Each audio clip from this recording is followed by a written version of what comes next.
Welcome back. Chapter 17. In the expedition suite, Paula paced back and forth, clutching the two condoms in her sweaty palms. He was intended to use them. They didn't use them. She was on a pill. Well, she wasn't, she remembered, a pang of guilt pulsing through her. She had flushed him down the toilet, hadn't she? Determined to get a head start on the baby that he continuously stalled on. But as far as he knew, she was on a pill, which was laughable anyway, considering they hadn't so much as had a cuddle on this goddamn holiday. She needed to confront him, but she was terrified. What if he said it was over? On the table, the bottle of vodka caught her eye, unmoved and untouched since that night.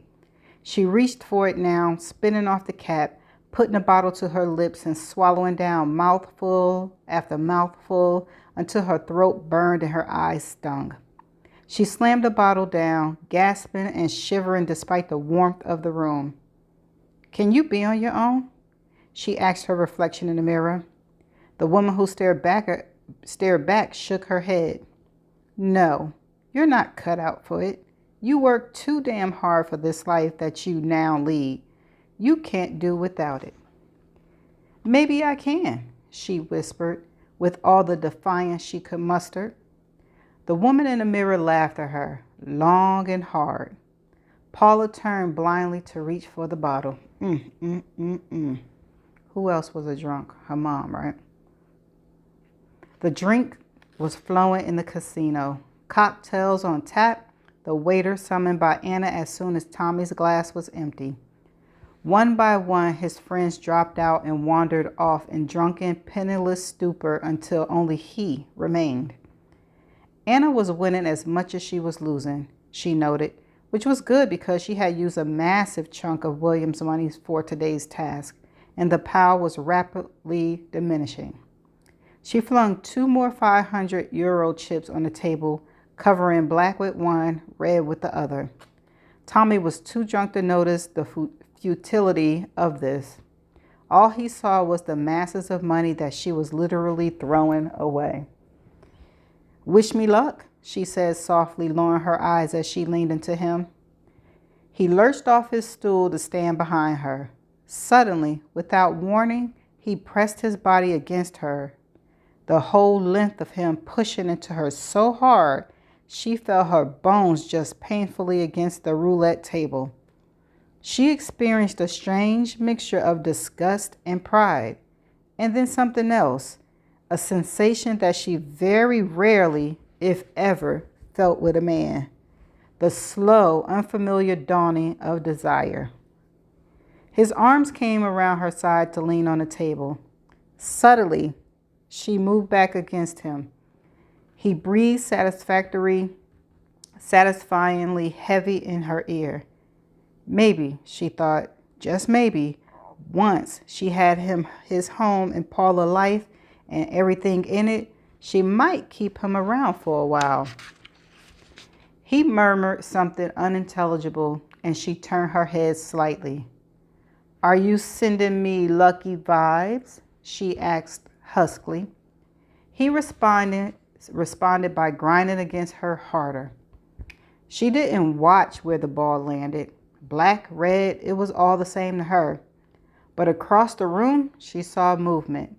A woman standing by the slot machines in almost exactly the same place that Tommy had been when Anna had first started playing. She wore an oversized coat, a man's coat, Anna saw, as though she had picked up the nearest garment and thrown it on without looking. Her face was red, blotchy, streaked with tears that even now were falling down her cheeks as she watched the scene unfold before her. Her jaw was slacked, her eyes bleak. She looked like she had lost everything. Anna smiled and bit her bottom lip. "Tommy," she said quietly without taking her eyes off Paula, "your wife is watching." Ooh.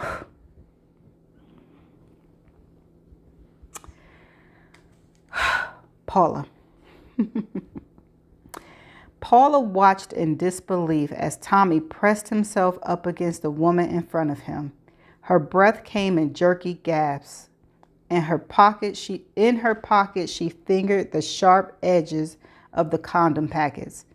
She wanted to stalk over there, spinning her arms around and punching out at the pair of them, all the while screaming explicitives.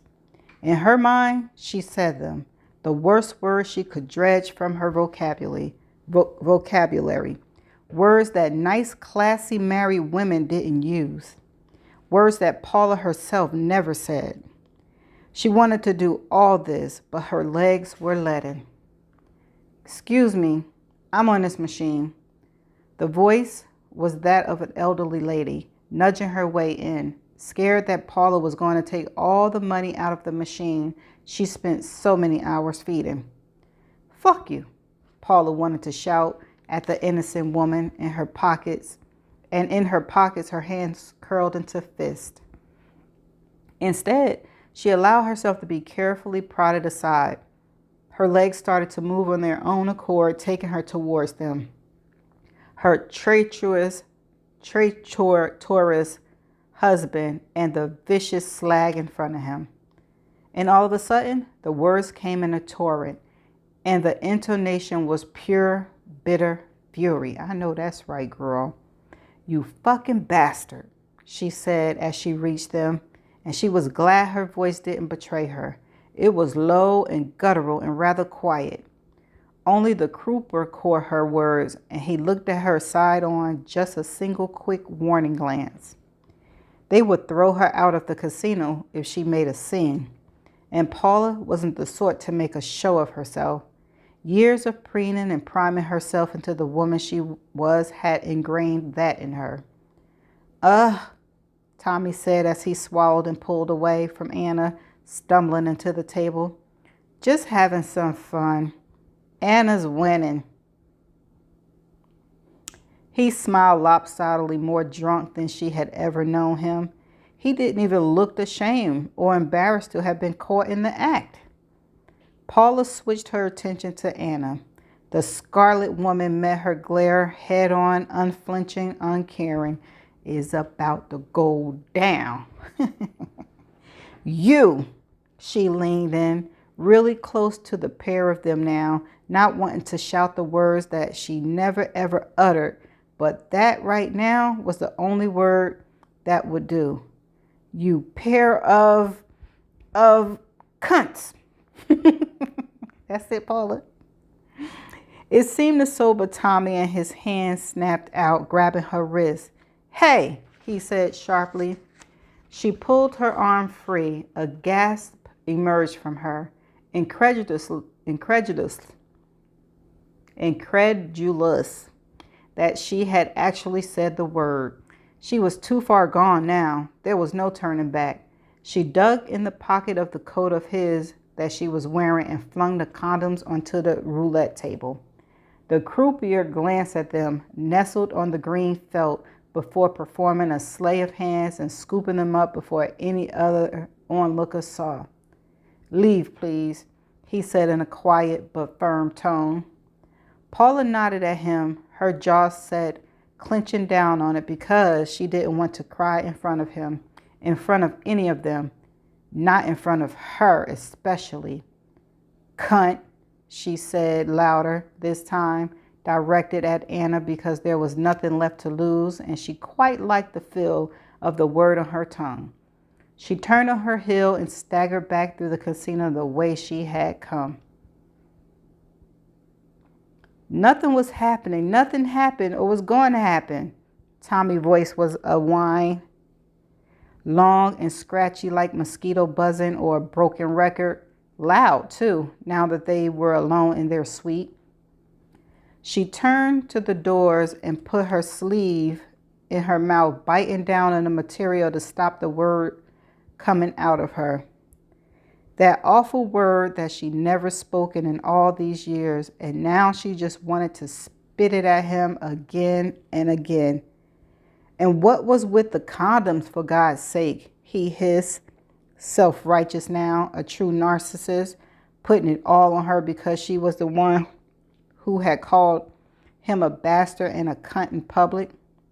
She shown up by throwing the condoms on the table. Ugh. in the packed casino. The grouper had asked her to leave. Paula closed her eyes in shame. "Where did you even get them from?" he shouted. "And more to the point, why?" She turned to face him. "They're yours," she exclaimed. "What the hell do I want condoms for?" He threw his hands up in a gesture of disbelief. "To screw her," Paula shouted back. Had she ever even raised her voice to him before? If she had, she couldn't remember. "You need them to fuck that awful rich woman." An unplanned sob escaped and she tried to swallow it down. "I should be grateful you thought of that. Who knows what you might have caught." "Fucking hell, Paula," he said. "I don't know what you're talking about." "Well, they're not for us, are they?" she cried, tears flowing down a river of hurt. "We don't use condoms, do we? I'm on the pill." A grin broke out on his face, so out of keeping with the current conversation that she blinked in confusion. He clapped his hands together slowly and carried on smiling as he walked towards her. "But you're not, are you, darling?" Ooh. Did one of the pills come back up and he saw it? Or he got cameras in their house? Okay. He said, his voice was vicious, cruel. "You threw them away, didn't you?" Paula swallowed. How did he know? What? How? He came up close to her and she backed away slightly. "How do I know?" he hissed. "Because you usually take the damn things every night. Make a big bloody show of it, trying to make me feel bad. You've done it since we got married." His finger came up to touch her chin. It felt like a red hot poke on her skin. "Not recently, though, right?" He looked triumphant, lip pinched, eyebrows raised in a question that he already knew the answer to. He flicked his finger, the rough skin around his nails scraping her face. It was a gesture so spiteful that she flushed red. I don't," she trailed off, not knowing where she was going, what she could say. Embarrassment mingled with guilt at lying to him. "I'm sorry." Finally, she pushed the words out. He nodded, turned on his heel, stalking from the room. The door closed slowly, and she watched as he turned right and moved down the corridor towards Anna's suite. Holy shit. Oh, he turned that on her, even though she wrong, but he turned that on her, didn't he? And he going to Anna's suite. Is he going to... Okay, Anna.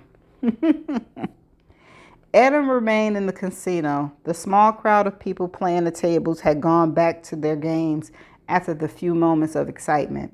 The men looked her up and down. The women glared at her. Anna smiled and kept spinning the wheel. She wondered when Tommy would come for her. That he would, she had no doubt. He had been furious that Paula had made a show of him. He had chased her back to the expedition suite, fire in his eyes, fury evident of the taunt way he held himself. He would return to Anna. She would confront him. She understood him. She would fix his masculinity, which Paula had temporarily broken.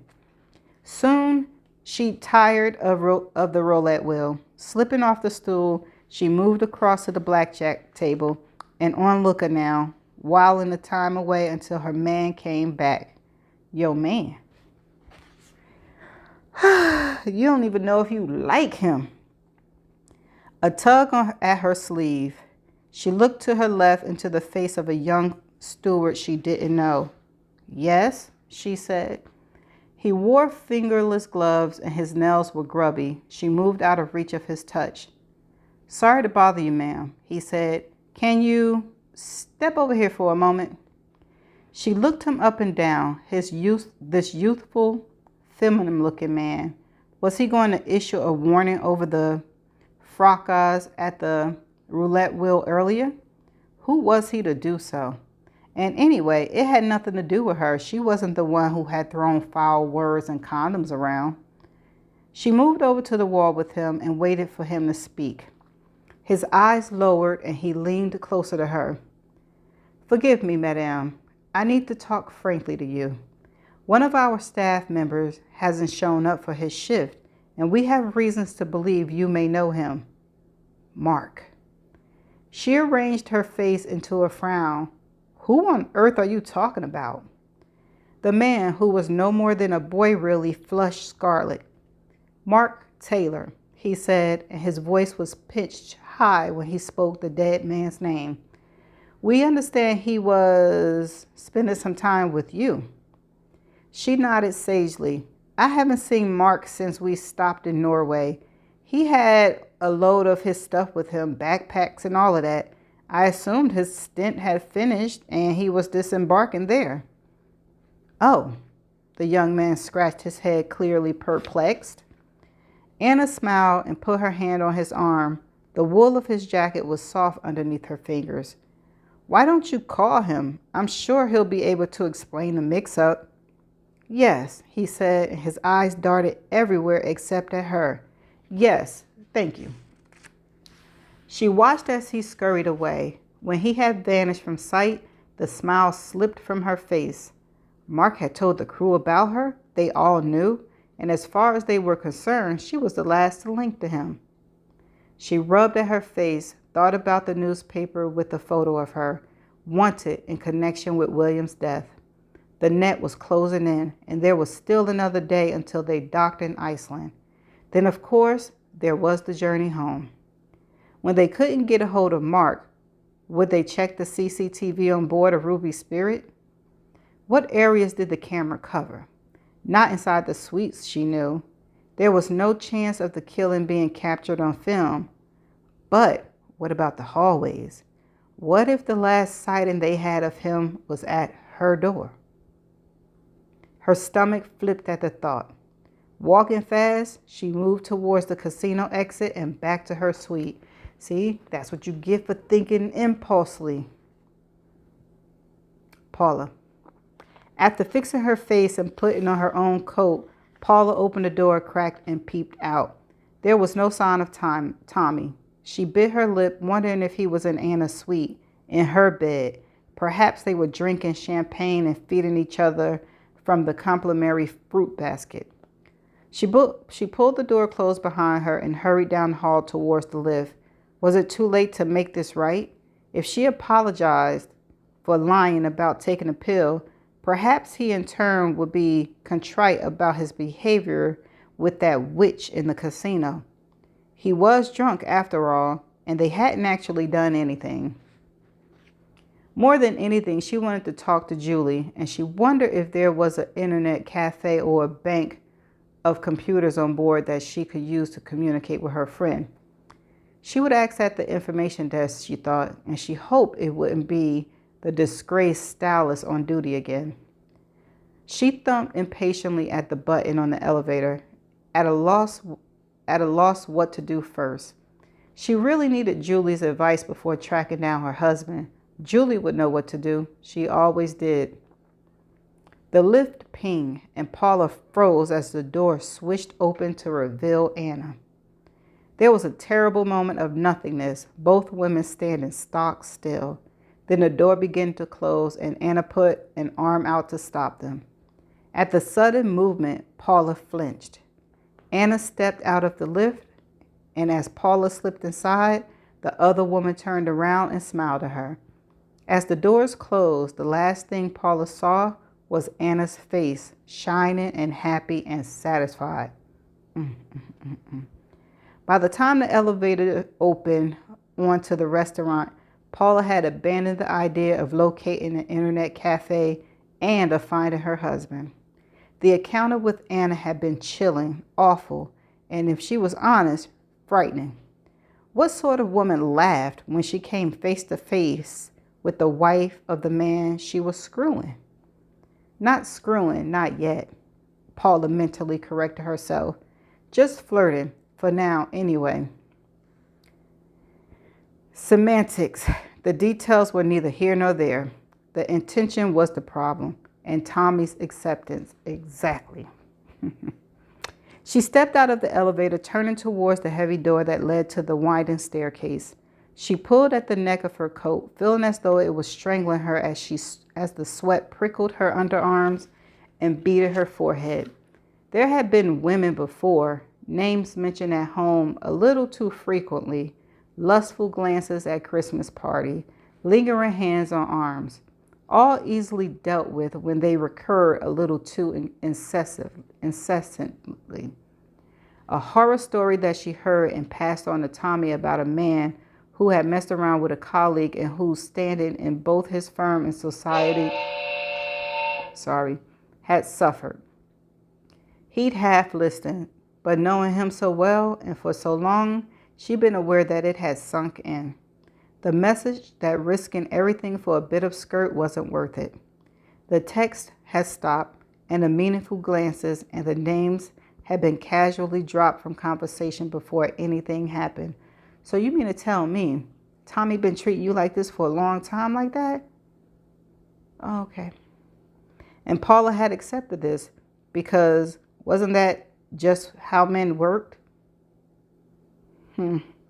All men, but especially those who had a lot to offer in the way of money, status, and career. That part. But something else was happening here, something that she had never encountered before. Anna wasn't a silly, wide-eyed young thing. She was something else, something frightening. When Paula had been afraid before, she had gone to Tommy. He had talked her down, protected her, like that time she had thought someone was watching their house and he had all those fancy alarms fitted. He was practically in his fixing of things, only this time the problem was him. Outside on the deck, the sky was gray. Rolling clouds loomed on the horizon, and snow flurries drifted down to melt on impact with the wooden boards. The wind was back, howling, punctuated by screeches that sounded like a child screaming. Paula staggered across the empty deck and gripped the handrail. The cold felt like a burn on her palm, and she wished she had brought her gloves with her.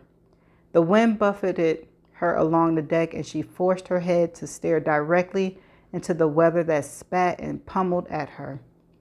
What would she say to Julie if she had the means to reach out to her? I'm frightened of this woman who wants Tommy. I'm scared because I think he wants her too. I'm anxious about a woman who is thinner than a supermodel, a woman who, if she was out here right now, would probably be swept overboard by the wind. She spoke of the words out loud, spitting them into the wind, only for them to be thrown back in her face. A great gust of wind swept across the deck, and she skidded back a couple of steps. Something inside her battled against the elements, an internal reminder that she, Paula, could fight too. I know that's right. She walked backwards to the door and yanked it open, spilling inside, breathless at the sudden change of an environment. Yes, she could fight, but she was so worried of constantly being on her guard to pull Tommy back from an affair they wouldn't recover from. And surely it wasn't her place to do that. But it is, if you want to carry on living the life you've become accustomed to, a little voice whispered inside her. Was that really all that mattered?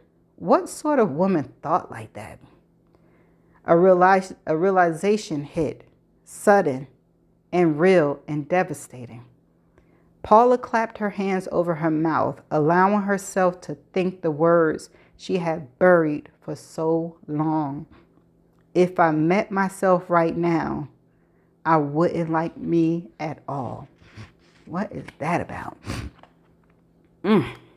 Anna.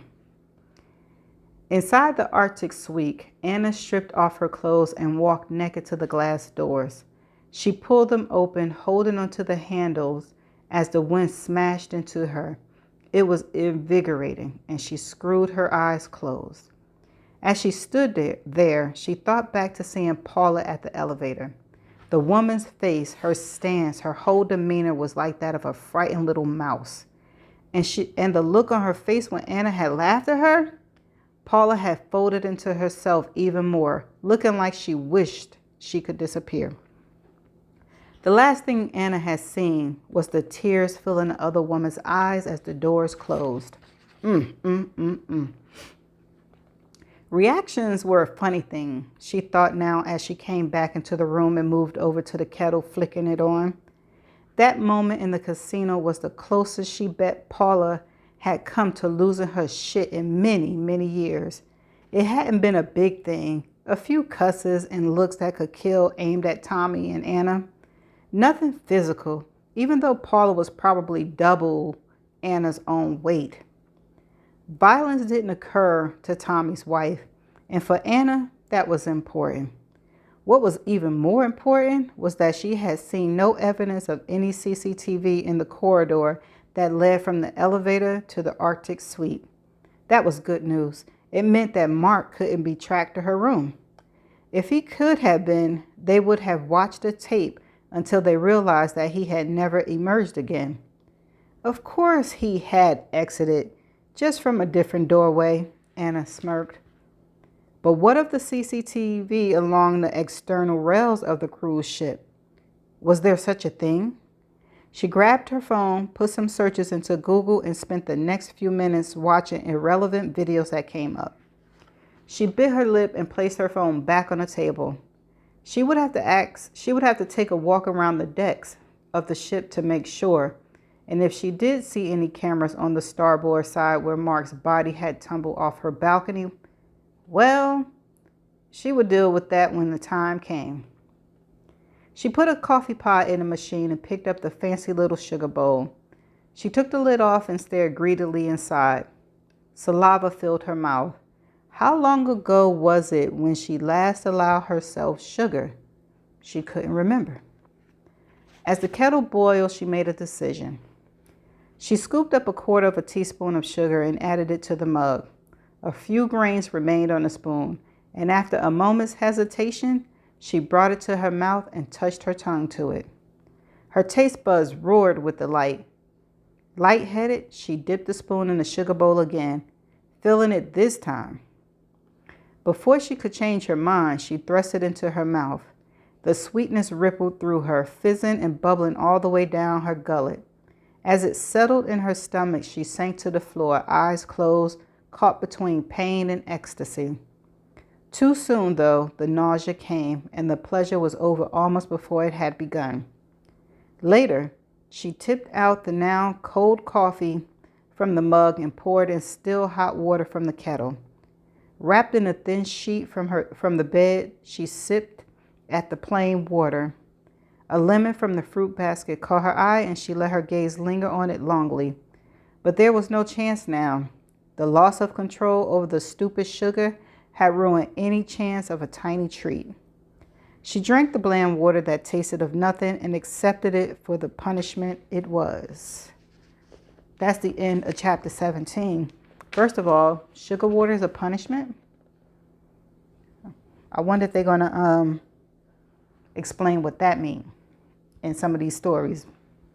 Okay, so yeah, Paula says she could fight.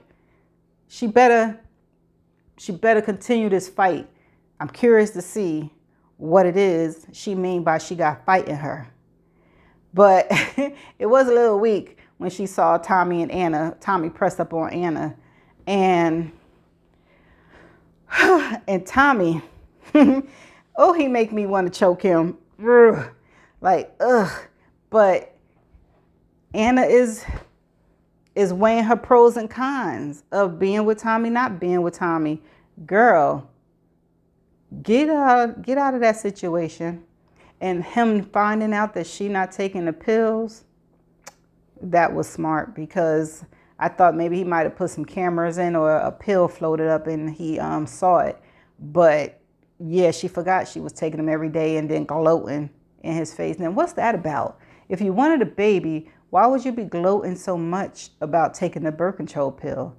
Was it just to, show him that you're not trying to set him up? But, oh, and also Anna, because she's thinking impulsive, She never thought that Mark was going to be telling people that he's seeing her. So now she got to figure out what to do. And are there cameras that might have caught, Mark and her? I'm hoping there is, because I'm gonna need I'm gonna need either that drama to pop off, or I'm gonna need Paula to pop off. I'm just saying. It's messed up. It is so messed up that this is all going on y'all holiday. But yeah, let's see what's getting ready to happen. I'm gonna see y'all in the next chapter. Bye for now.